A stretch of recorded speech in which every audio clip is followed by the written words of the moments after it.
The morning sun cast long shadows across the manicured gardens of Kensington Palace as Prince William stood at his office window, reviewing the day's schedule.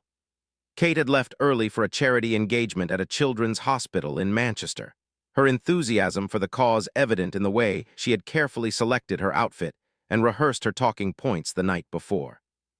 The Princess of Wales had been working tirelessly to raise awareness for pediatric mental health, and today's visit was particularly important as it would announce a new initiative she had been developing for months. William smiled, thinking about his wife's dedication. Kate had transformed from the shy university student he had fallen in love with into a confident royal who genuinely connected with people from all walks of life. Her natural warmth and authentic interest in the causes she championed had earned her respect not just from the British public, but from world leaders and fellow royals alike. Today's engagement was especially close to her heart, as she would be meeting children who had overcome significant mental health challenges. The prince's private secretary, James Harrison, knocked softly before entering the oak-paneled office. His usually composed demeanor seemed slightly strained, and he carried a tablet displaying various news websites and social media feeds. William immediately sensed something was amiss from the way James hesitated at the threshold, clutching the device more tightly than usual. "Good morning, James. You look like you've seen a ghost. What's troubling you?" William asked, turning from the window with a concerned expression. He had learned to read his staff's moods over the years, and James was typically unflappable, having served the royal household for over a decade. James cleared his throat nervously, glancing down at the tablet screen before meeting William's gaze. "Sir, there's been an incident during the princess's hospital visit. A photographer from the Daily Chronicle managed to get uncomfortably close during her walkabout with the children. When security moved to maintain proper distance, he became quite aggressive and made some rather inappropriate comments." William's jaw tightened slightly, but he maintained his composure. "What sort of comments, James? And please give me the full context. I need to understand exactly what happened." The prince had dealt with overzealous media before, but something in James's tone suggested this was more serious than the usual boundary-pushing behavior they occasionally encountered. The private secretary activated the tablet, pulling up a video that had already begun circulating on social media. The photographer apparently became frustrated when asked to step back by Kate's protection officer. The video shows him shouting that the princess was putting on an act for the cameras and accused her of using sick children as props for her image. James paused, clearly uncomfortable with having to relay such words. William's face hardened as he processed this information. Kate's work with children, particularly those facing health challenges, was deeply personal to her. She spent hours preparing for each engagement, often staying late into the evening to ensure she could have meaningful conversations with the young patients and their families. The accusation that she was merely performing for publicity was not just inaccurate, but deeply insulting to someone who genuinely cared about making a difference. "Show me the video," William said quietly, his voice carrying an edge that James had rarely heard. The prince moved closer to the desk as James placed the tablet before him, the screen displaying a chaotic scene outside the Manchester Children's Hospital. The footage, clearly shot by another photographer or bystander, showed Kate kneeling beside a young girl in a wheelchair, listening intently as the child showed her a drawing she had made. The princess's genuine smile and focused attention were evident even in the grainy video. In the background, voices could be heard escalating, and the camera panned to show arguing with a protection officer. "She's just another royal playing dress-up," his voice carried clearly across the courtyard. "Look at her pretending to care about these kids. It's all for show, mate. Tomorrow she'll be back in her palace counting her jewels." The photographer's words dripped with contempt and mockery, causing several parents and hospital staff nearby to turn and stare in shock. William watched as Kate's head turned slightly at the commotion, her smile faltering for just a moment before she refocused on the child before her. The prince knew his wife well enough to recognize the subtle signs of distress she was trying to hide. Her shoulders tensed almost imperceptibly, and her hand moved to smooth her hair, a nervous habit she had developed over the years when feeling overwhelmed or attacked. The video continued, showing becoming increasingly aggressive as security attempted to escort him away from the immediate vicinity. "You can't silence the truth," he shouted, pointing directly at Kate. "The people deserve to know what these royals are really like, parasites living off taxpayer money while ordinary families struggle." What made William's blood boil was not just the content of his outburst, but the timing and location. Kate was surrounded by vulnerable children and their worried parents, people who had come to the hospital seeking hope and healing. The photographer's disruption had turned what should have been a positive, uplifting experience into a tense, uncomfortable situation. "Has this been reported by other outlets?" William asked, his voice dangerously quiet as he continued watching the video. He could see Kate making a visible effort to maintain her composure, continuing her conversations with the children while chaos erupted around her. James nodded grimly. "Several major publications have picked up the story, sir. Most are condemning his behavior, but the Daily Chronicle is standing by their photographer. They've released a statement claiming he was exercising his right to free press and questioning why the royal family deserves special protection from legitimate criticism." The irony was not lost on William that the same newspaper that had published countless positive stories about Kate's charitable work was now defending someone who had publicly humiliated her during one of her most important engagements. The Daily Chronicle had a history of sensationalizing royal stories, but this felt like a deliberate escalation in their coverage. "Where is Kate now?" William asked, finally looking up from the tablet.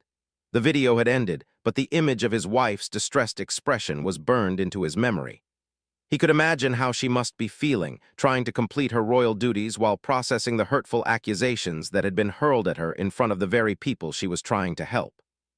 "She's completed the hospital visit and is on her way back to London, sir. According to her lady-in-waiting, the princess handled the situation with remarkable grace, but she was visibly shaken by the incident. The children and families were very supportive, actually.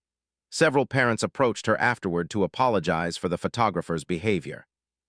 William felt a surge of pride mixed with anger. Kate's ability to maintain her dignity under attack was one of the qualities he most admired about her, but it also meant she often internalized stress and criticism rather than expressing her frustration. He knew she would be replaying every moment of the incident, wondering if she could have handled it differently or if there was any truth to the accusations. The prince began packing behind his desk, his mind racing through the implications of what had occurred. This wasn't just about one photographer's inappropriate behavior.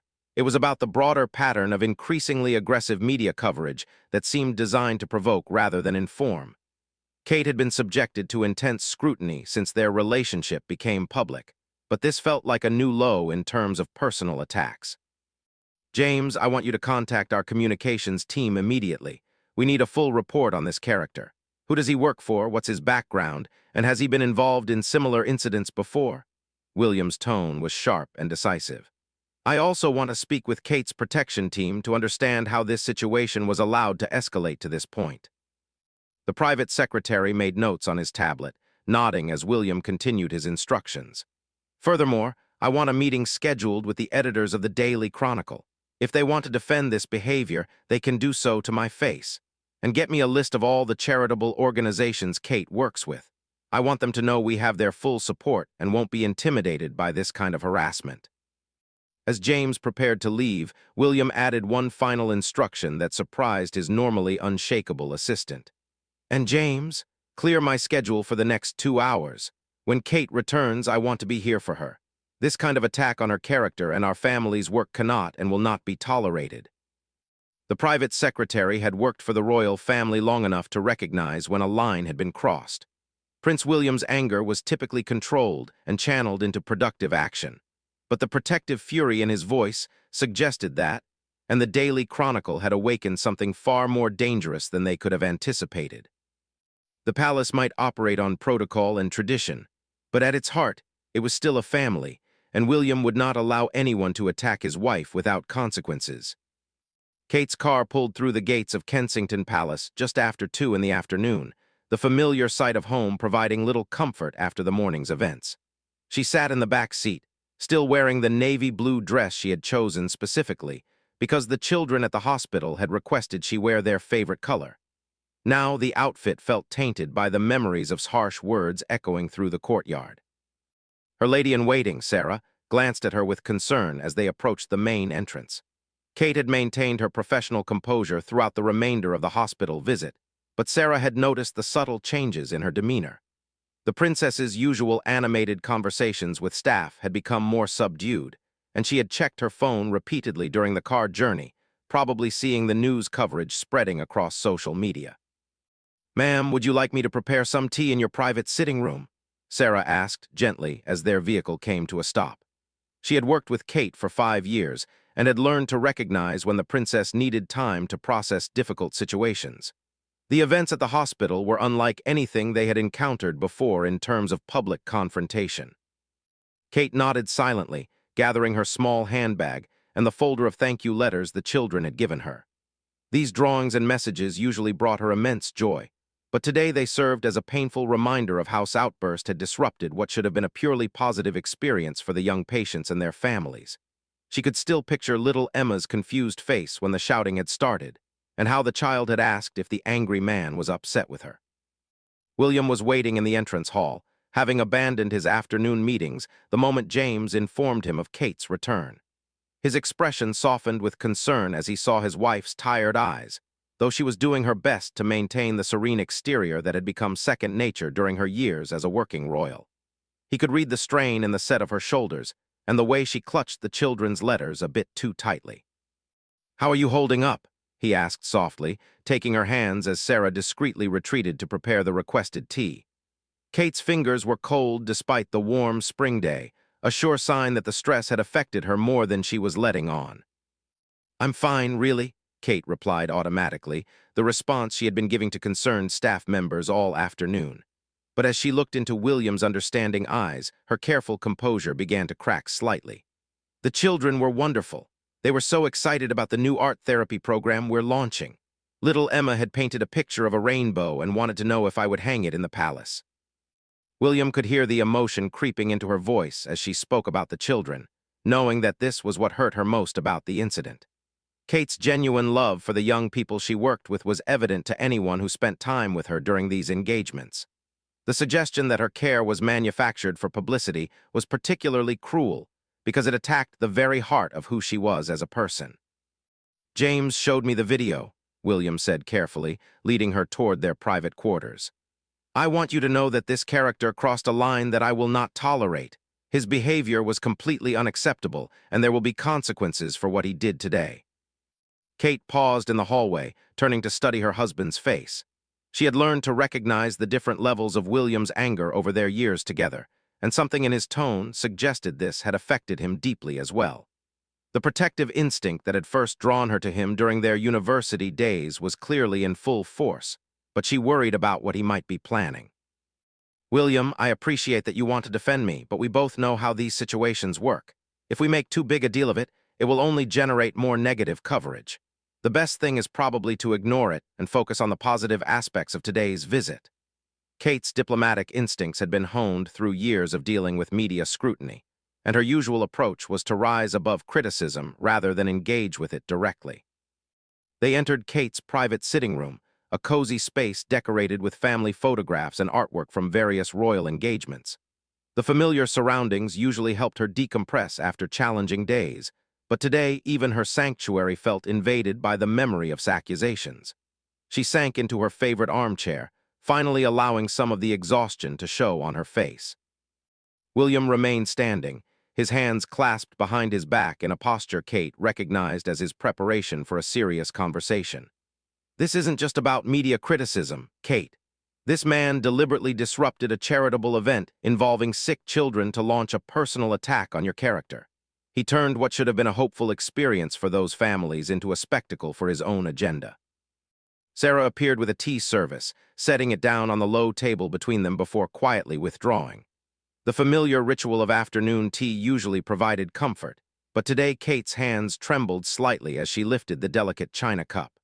The morning's events had shaken her more than she wanted to admit, not just because of the personal attack, but because of how it had affected the people she was there to help. "Did you see what happened after the security team moved him away from the main area?" Kate asked quietly, setting down her cup without taking a sip.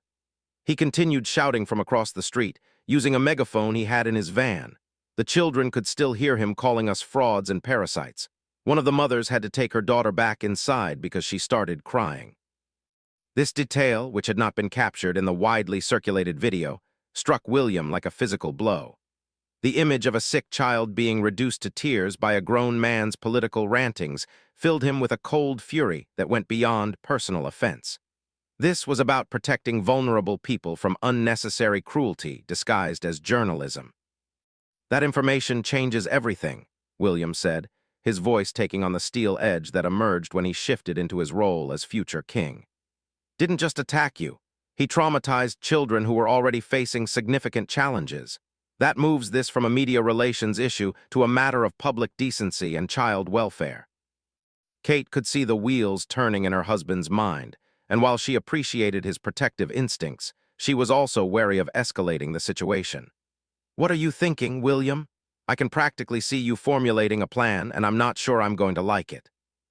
William sat down across from her, leaning forward with an intensity that reminded Kate of his military training and his years of preparation for eventually ascending to the throne.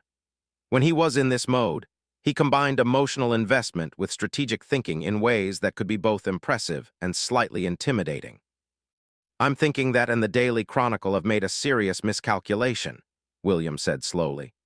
"They seem to believe that our family will simply absorb any amount of abuse in the name of maintaining dignity and avoiding controversy. But there's a difference between taking criticism gracefully and allowing ourselves to be used as punching bags for people with political agendas."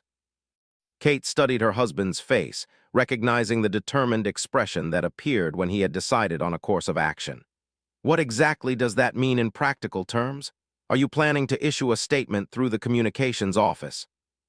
"I'm planning to handle this personally," William replied, his tone leaving no room for negotiation.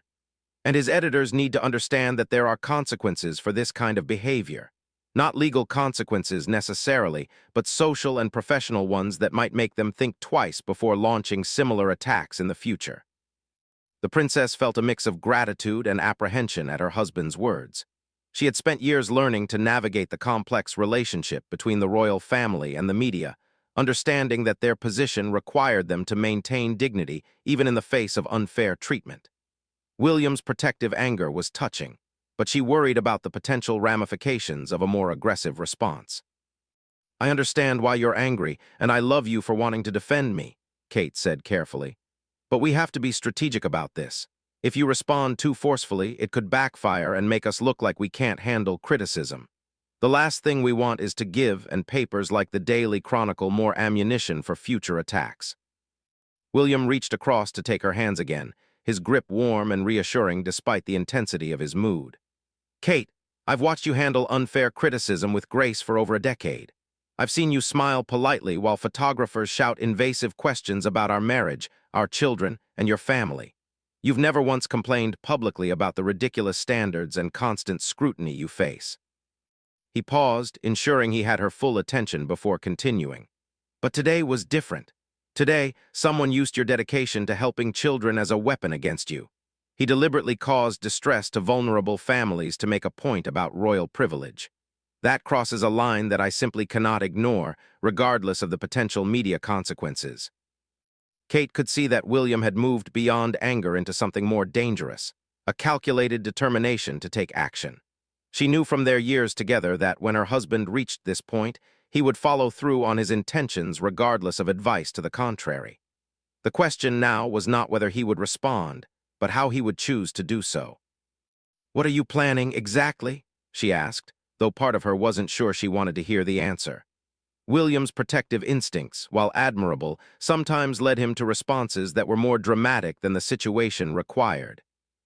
"I'm planning to remind, and the Daily Chronicle, that while we may be public figures, we're also human beings who deserve basic respect," William said. "And I'm planning to do it in a way that makes it clear this kind of behavior will have consequences beyond just bad publicity." By evening, the palace was buzzing with unusual energy as William's instructions filtered through various departments. James Harrison found himself fielding calls from senior royal staff members who had never seen the prince take such direct interest in media relations. The communications team, normally accustomed to crafting diplomatic responses to press inquiries, was now tasked with researching professional history and the Daily Chronicle's editorial policies with unprecedented thoroughness. William had retreated to his private study after dinner, surrounded by folders containing everything from previous articles to detailed reports about the Daily Chronicle's ownership structure and financial relationships. What he discovered only deepened his resolve to take action. Had a pattern of provocative behavior at royal engagements, though never before to this extreme degree. The newspaper, meanwhile, had been struggling financially and seemed increasingly willing to publish sensational content to drive readership and online engagement. Kate appeared in the doorway around 9 o'clock, having spent the evening reviewing her own files about the children's hospital and the family she had met that morning. Despite the day's events, she had insisted on personally writing thank you notes to the hospital staff and following up on promises she had made to specific patients. Her dedication to completing these tasks, even while processing her own distress, only reinforced William's determination to protect her from future attacks. "The children are asking about you," Kate said softly, settling into the leather chair across from William's desk. "George wants to know why someone was mean to Mummy at the hospital, and Charlotte overheard staff talking about it. I tried to explain it simply, but they're old enough now to sense when something has upset us." This revelation hit William harder than any of the day's other developments. The idea that their children were being exposed to the aftermath of this attack added a new dimension to his anger. George, Charlotte, and Louis had grown up knowing their mother faced public scrutiny, but they were too young to understand why anyone would deliberately hurt someone who was trying to help sick children. "What did you tell them?" William asked, setting aside the folder he had been reviewing. His role as a father often took precedence over his royal duties, and protecting his children from unnecessary exposure to public hostility was a constant concern for both parents. "I told them that sometimes grown-ups disagree about things and say words that aren't very kind," Kate replied. "George asked if the man who was mean to me was sad about something, which honestly made me think about what might drive someone like to behave that way. But then Charlotte asked if we should be careful around sick children because they might make people angry, and that's when I realized this has affected them more than I initially thought." William felt his carefully controlled anger flare again at the thought of his daughter questioning whether helping others was somehow dangerous or wrong. Kate's charitable work was something their children took pride in, often asking about the people she met and the causes she supported. The idea that this attack might make them hesitant about their mother's humanitarian efforts was unacceptable. "That settles it," William said quietly, reaching for his phone. "I'm not letting this stand. Our children should never have to question whether kindness and service are worthwhile because of one man's agenda." Kate leaned forward with concern. "William, what exactly are you planning to do? You've been mysterious about your intentions all day, and while I appreciate your protective instincts, I need to know what kind of response you're considering." William set down his phone and looked directly at his wife, his expression serious but determined. "Tomorrow morning, I'm going to pay a personal visit to the Daily Chronicle offices. I'm going to speak directly with their editorial board about its behavior and make it clear that this kind of attack on charitable work involving children is unacceptable." Kate's eyes widened at this unexpected announcement. Royal family members typically communicated with media outlets through official channels and carefully worded statements. A personal confrontation was almost unprecedented and carried significant risks for their reputation and future media relationships. "William, that's completely outside normal protocol," she said carefully. "The palace communications team handles all media relations for good reason. If you show up unannounced at a newspaper office, it will create a massive story that might overshadow everything else. Are you sure that's the message you want to send?" "The message I want to send is that we're not passive targets for anyone who wants to advance their career by attacking our family," William replied firmly. "I've spent my entire adult life learning to manage media relationships diplomatically, but diplomacy doesn't seem to be working anymore. People are becoming increasingly aggressive because they believe we'll never fight back." Kate could understand her husband's frustration, but she was also acutely aware of how their actions were scrutinized and interpreted by both media and public. A dramatic gesture like confronting newspaper editors could be seen as either admirably direct or dangerously impulsive, depending on how it was handled and reported.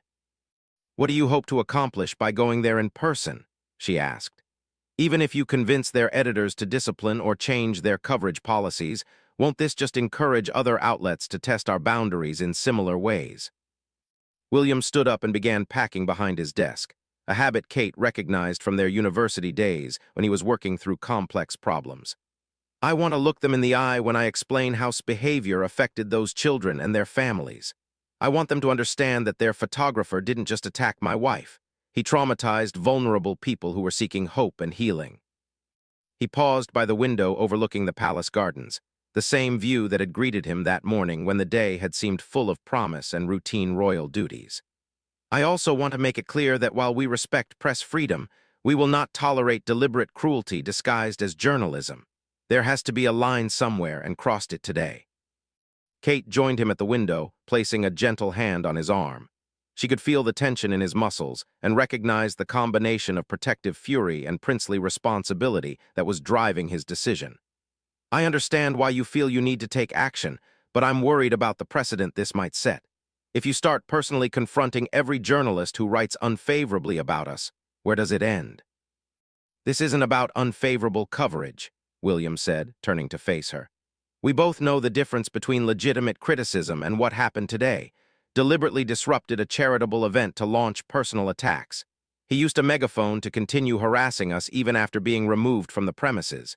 He made sick children cry for his own political purposes.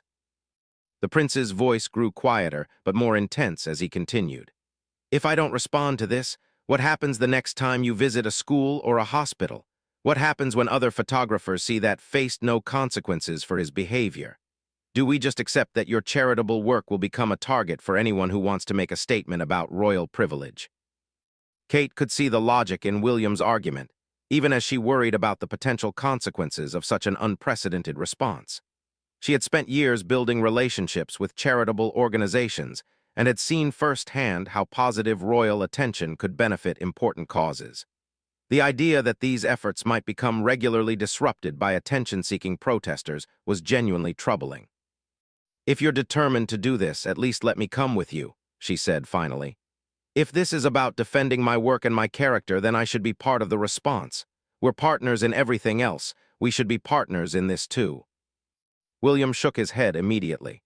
Absolutely not. You shouldn't have to face those people again after what you went through today. This is my decision and my responsibility as your husband and as someone who will someday be king. I won't have you subjected to additional stress for my strategic choices.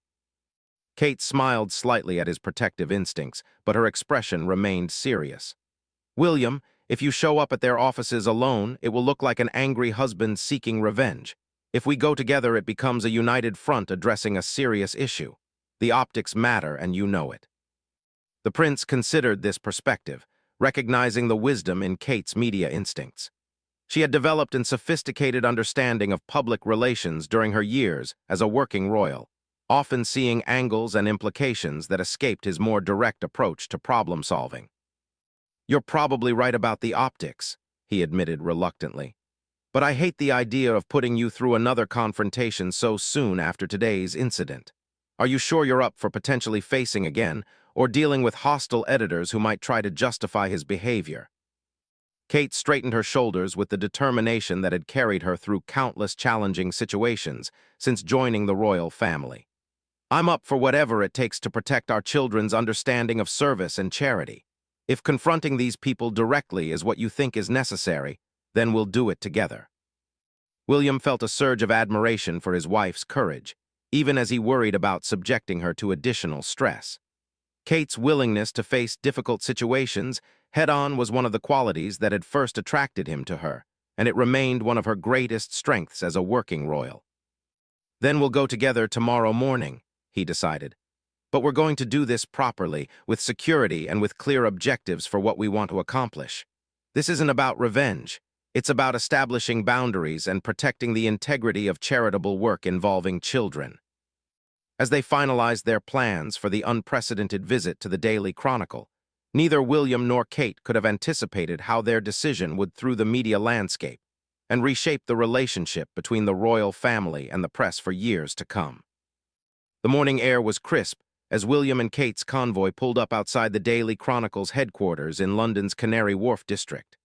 Word of their unprecedented visit had somehow leaked despite efforts to maintain secrecy, and a small crowd of photographers and reporters had gathered across the street. The irony was not lost on either of them that their mission to address media harassment was itself being documented by dozens of cameras. Inside the building, emergency meetings had been convening since 6 in the morning when security informed the editorial staff of the royal visit. Editor-in-chief had worked in journalism for 30 years and had never faced a situation where senior royals personally confronted her publication about their coverage. The legal team was on standby, public relations specialists were crafting potential responses, and everyone was speculating about what exactly the prince and princess planned to say. Himself had been summoned to the office, despite his protests that he had only been doing his job as a journalist. He sat in a conference room reviewing his notes from the previous day's hospital coverage, defensive about his behavior, but increasingly nervous about the potential consequences of his actions. The photographer had built his reputation on pushing boundaries and getting reactions from public figures, but he had never anticipated direct retaliation from the royal family. William and Kate entered the building through a side entrance, accompanied by their protection officers and James Harrison, who carried a folder of documentation about the previous day's events.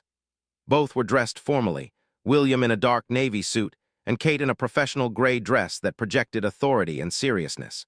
Their expressions were calm but determined as they were escorted to the executive floor.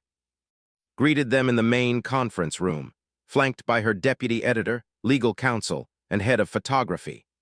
The tension in the room was palpable as the two sides faced each other across a polished mahogany table that had witnessed countless editorial decisions, but never a confrontation quite like this one.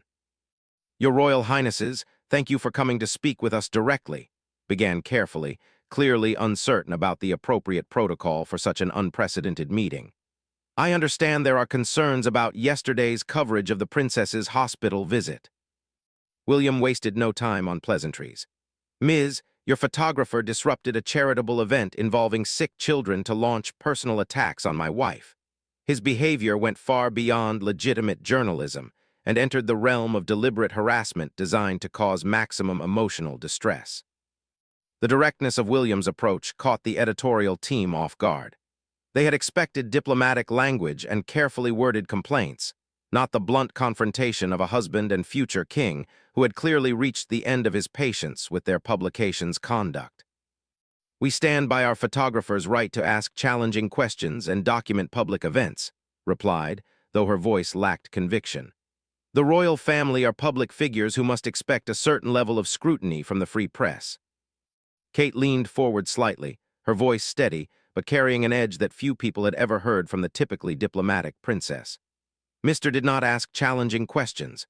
He used a megaphone to shout accusations of fraud and parasitism at a children's hospital while I was trying to comfort sick patients. He made a 7-year-old girl cry by screaming that her drawing for me was part of some elaborate deception." The legal counsel shifted uncomfortably, realizing that the specific details of his behavior might be more problematic than the newspaper had initially understood. Disrupting medical facilities and causing distress to minor children raised potential legal issues that went beyond typical press freedom protections. "Furthermore," William continued, placing a tablet on the table that displayed social media posts and video clips, "your publication has actively promoted his behavior online, sharing video clips and encouraging readers to comment on my wife's alleged insincerity. You've turned a charitable visit into a platform for political attacks on our family."